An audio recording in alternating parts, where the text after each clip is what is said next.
Hi guys! Today is Sunday, the serving of Santa Cecilia Choir here in Marilao, Bulacan. Divine Mercy. Ayan, so nandito kami ngayon sa Santa Cecilia Main Church to practice. Kasi yung practice po namin is 3 p.m. Ang serving namin po is 5 p.m. So meron pa kaming at least 2 hours na practice. And then, ang ganda po dito, tahimik. Kunti lang po yung tao kasi doon sa main church talaga doon sa baba.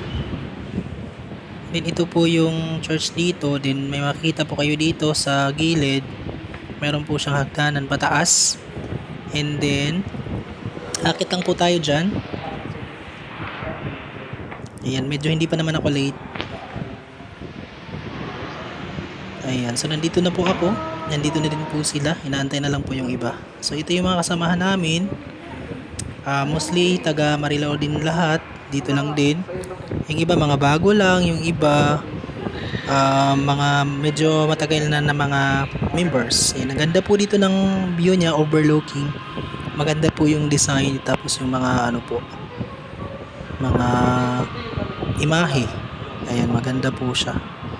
Napakatahimik dito po ginaganap yung binyag, kasal, o ano-ano pang mga event dito po sa simbahang ito.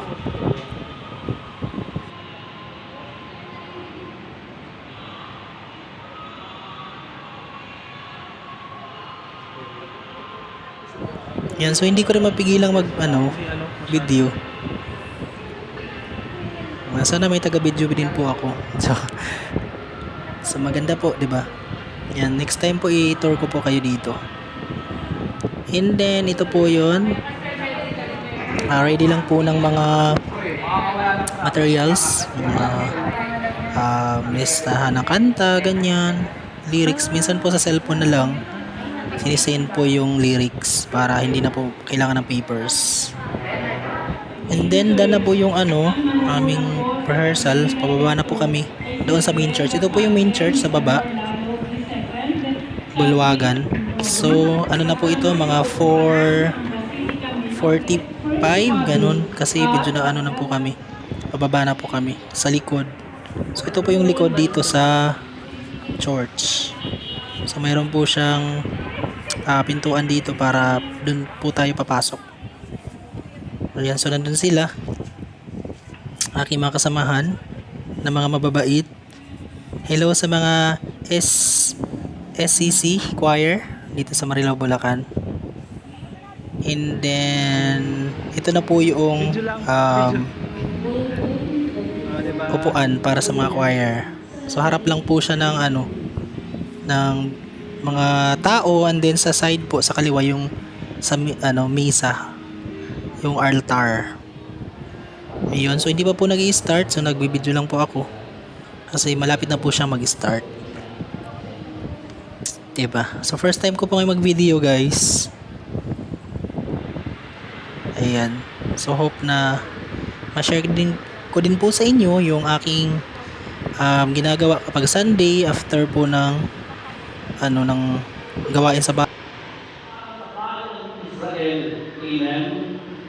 Kaya ang pagliligtas ng Diyos ay pagtulong niya, lalo-lalo na doon sa pangyayari sa paghihirap ng bayan ng Israel.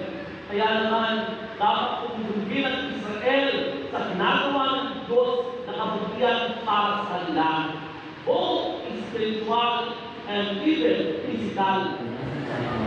Dan na po ito yung misa. Ayan. Dan na yung misa. Nagpipicture na lang.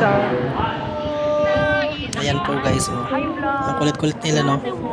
Uwi na kami. Medyo gabi na. Medyo makulimlim na after ng mass.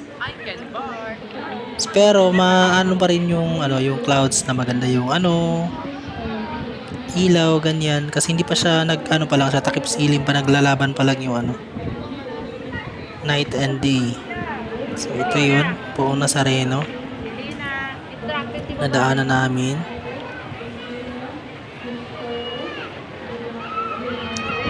Ayan po.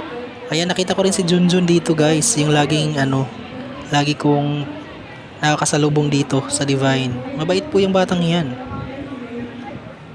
Ayan.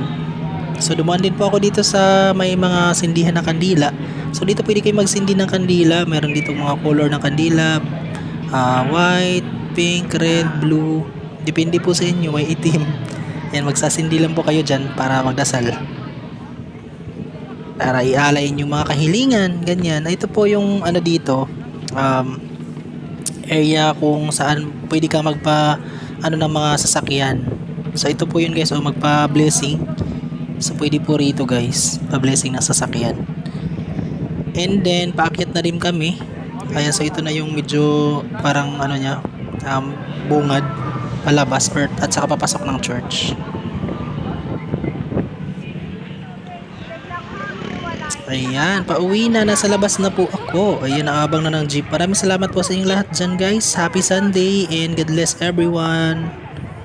Ingat po ang lahat. Paalam. Thank you for watching.